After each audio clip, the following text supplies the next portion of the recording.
Hello students, welcome to the web classes. This is Sasikant sir. We are going to again start part 2 unit number 1.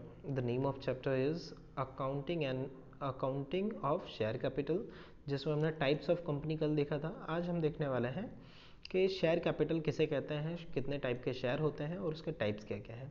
देखो share क्या होता है तो वो समझा देता हूँ.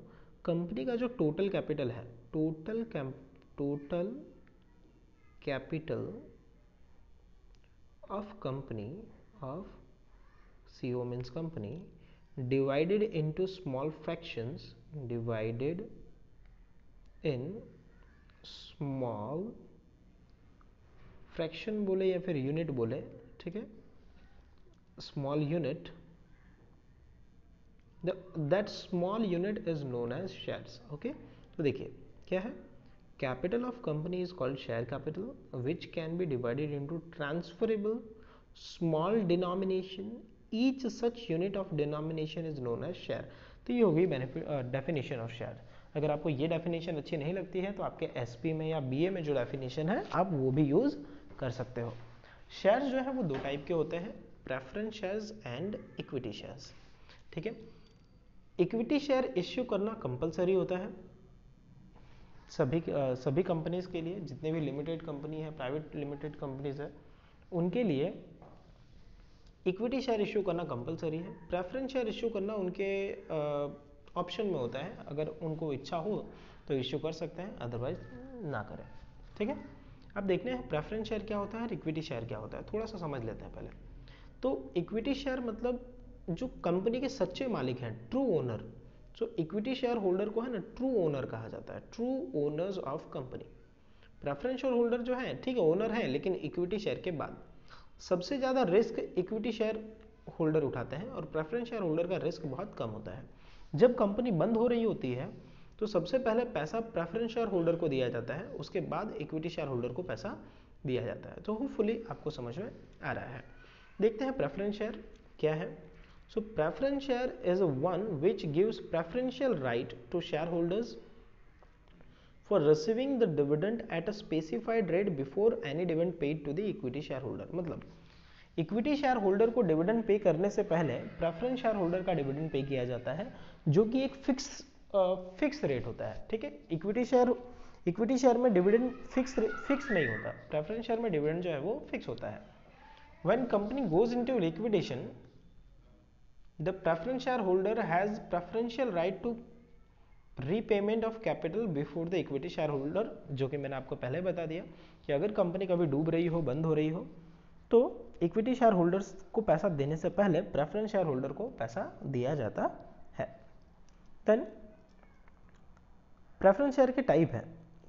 इक्विटी शेयर का कोई टाइप नहीं है, इक्विटी शेयर बस इक्विटी शेयर है, उसे ऑर्डिनरी शेयर कहते हैं. प्रेफरेंस शेयर के टाइप है क्यूमुलेटिव एंड नॉन क्यूमुलेटिव. देखो क्यूमुलेटिव किसे कहते हैं, जैसे कि कंपनी ने इस साल डिविडेंड नहीं दिया तो अगले साल 2 साल का देगी, दोनों साल नहीं दिए तो उसके बाद वाले साल में 3 साल का डिविडेंड देगी.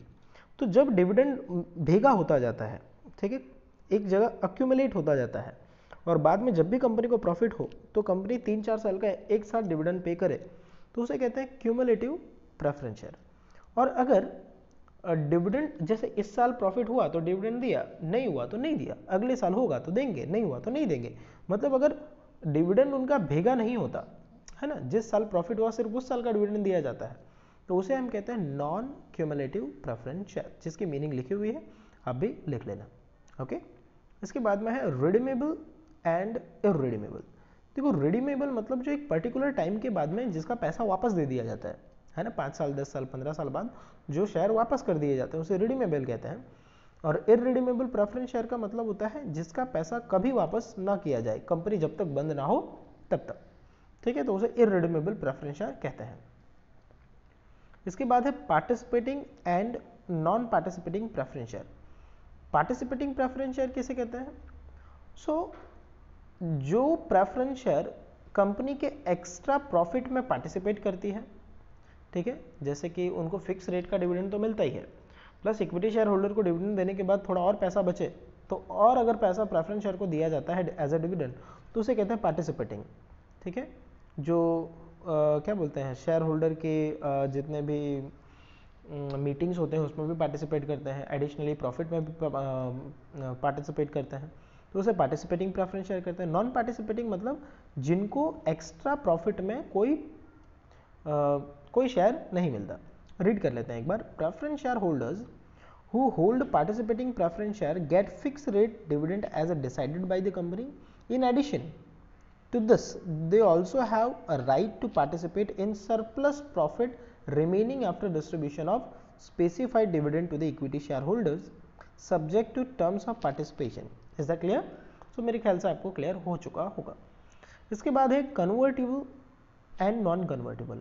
देखो ऐसे प्रेफरेंस शेयर जो बाद में इक्विटी शेयर में कन्वर्ट कर दिए जाए, किस में कन्वर्ट कर दिए जाए, तो बाद में जो इक्विटी शेयर्स में कन्वर्ट कर दिए जाए उसे कहते हैं कन्वर्टिबल प्रेफरेंस शेयर्स, और जो कन्वर्ट नहीं किए जाते हैं उसे कहते हैं नॉन कन्वर्टिबल प्रेफरेंस शेयर्स।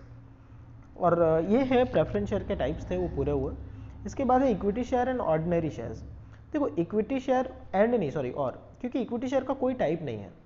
जो कंपलसरी है कंपनी के लिए, जिसका कैपिटल लास्ट में दिया जाता है, जिसको डिविडेंड लास्ट में दिया जाता है, उसे कहते हैं इक्विटी शेयर। जो सबसे ज़्यादा रिस्क लेते हैं वो है इक्विटी शेयर होल्डर। जो कंपनी के मालिक माने जाते हैं वो है इक्विटी शेयर होल्डर्स। ठीक है, क्लियर है? तो रीड कर लीजिए जरा, थोड़ा आइडिया आ जाएगा। The shares which are not preference share are known as equity shares. Equity shareholders have voting right in the company's meeting.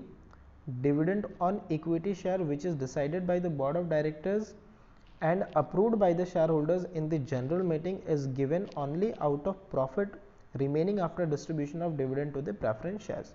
मतलब प्रेफरेंस शेयर को डिविडेंड देने के बाद जो बचता है उसमें ये लोग बेचारे बचा कुचा लेते हैं, हालांकि इनका बचा कुचा ना बहुत ज़्यादा होता है। ठीक है, सबसे ज़्यादा कमाते भी इक्विटी शेयर होल्डर हैं और गवाते भी इक्विटी शेयर होल्डर्स हैं।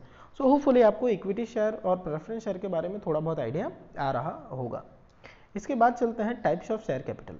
देखो शेयर कैपिटल क्या है, तो अपने पूरे लाइफ स्पैन में कंपनी जितना शेयर इश्यू कर सकती है, किया नहीं कर सकती है, उसे कहते हैं ऑथोराइज्ड नॉमिनल या फिर registered capital. Authorised oblique nominal या फिर रजिस्टर्ड कैपिटल। ठीक है, जैसे कि मान लो कि किसी की ऑथोराइज कैपिटल है 100 करोड़। इसका मतलब क्या हुआ, कंपनी 100 करोड़ से ज़्यादा कैपिटल ऑब्टेन नहीं कर सकती, उससे कम कर सकती है। तो 100 करोड़ हुआ ऑथोराइज कैपिटल, या पूरा 100 करोड़ भी इश्यू कर सकती है। ऑथोराइज कैपिटल कंपनी की इंक्रीज करवाने के लिए स्पेशल परमिशन लेनी पड़ती है। ठीक है, कहाँ से, तो रजिस्ट्रार ऑफ कंपनी के पास से। इसके बाद ऑथोराइज कैपिटल में से जितना कैपिटल इश्यू किया जाता है उसे कहते हैं इश्यूड कैपिटल। जैसे 100 करोड़ था तो 100 करोड़ से मान लो कि हमको अभी 50 करोड़ की जरूरत है, हमने 50 करोड़ इश्यू किया, तो 50 करोड़ को हम कहेंगे इश्यूड कैपिटल। फिर आता है सब्सक्राइब कैपिटल। आपने जो 50 करोड़ इश्यू किया उसमें से पब्लिक ने कितने सब्सक्राइब किए, तो मान लो कि पब्लिक ने सब्सक्राइब किए 48 करोड़, तो उसे हम कहेंगे सब्सक्राइब्ड कैपिटल। कि जितना पब्लिक ने इच्छा जताई कि हम इतना कैपिटल रखेंगे, तो उसे कहेंगे सब्सक्राइब्ड कैपिटल, है ना। उसके बाद कॉल्ड अप कैपिटल। जो कैपिटल सब्सक्राइब हो चुका है उसमें हम पैसा मंगाएंगे, तो जितना पैसा आप मंगाते हो उसे कहते हैं कॉल्ड अप कैपिटल। ठीक है, और जितना पैसा हम नहीं मंगाते उसे कहते हैं अनकॉल्ड कैपिटल। जैसे मान लो 10 रुपये का एक शेयर है, 6 रुपये मंगा लिए गए, ठीक है, तो 6 रुपया हो गया कॉल्ड अप कैपिटल और 4 रुपये हुआ अनकॉल्ड कैपिटल। इसके बाद पेड अप कैपिटल। आपने 6 रुपया मंगाए थे, ठीक है, उसमें से जितने शेयर होल्डर्स ने पैसा भर दिया उसे कहेंगे पेड अप कैपिटल, है ना, और जितना बाकी रह गया उसे कहते हैं कॉल्स इन एरियाज।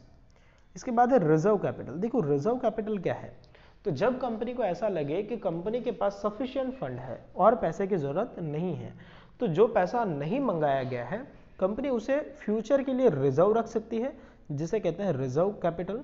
उसके लिए बोर्ड ऑफ डायरेक्टर्स की मीटिंग में एक स्पेशल रेजोल्यूशन पास करना होता है। तो मेरे ख्याल से आपको रिजर्व कैपिटल भी समझ में आ गया होगा। तो अगर आज इतना समझ में आ गया है तो नेक्स्ट टाइम से हम इसके जर्नल एंट्रीज देखने वाले हैं और मेथड्स देखने वाले हैं। तब तक के लिए इतना ही। Thank you, stay home, stay safe, bye.